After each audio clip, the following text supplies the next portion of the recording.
Hello everyone, my name is Kate and the disease that I will be talking about today is called anemia. Anemia is a condition in which the body does not produce enough healthy red blood cells or hemoglobin to carry out oxygen into major tissues.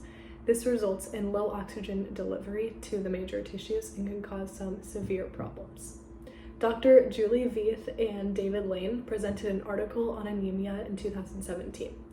They listed several symptoms of anemia, including fatigue, pale skin, shortness of breath, dizziness, lightheadedness, cold hands and feet, headaches, reduced exercise tolerance, and in severe cases, chest pain, fainting, and heart failure.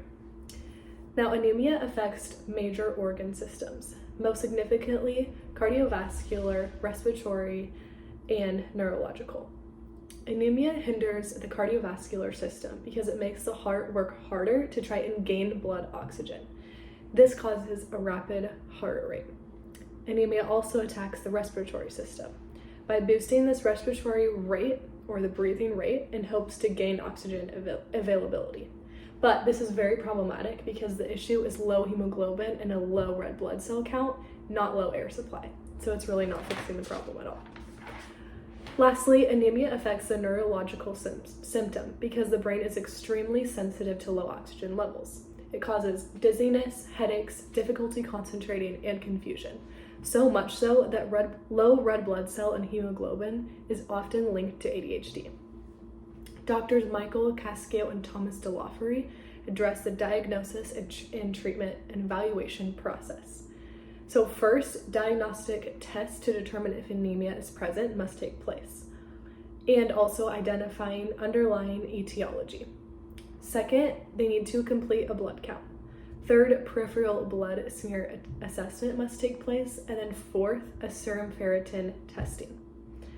Treatments encouraged by Dr. Vance and Lane include blood transfusion in some cases, but not all, a stopping to any active bleeding. Third, take oral iron in more common cases. And fourth, B12 therapy.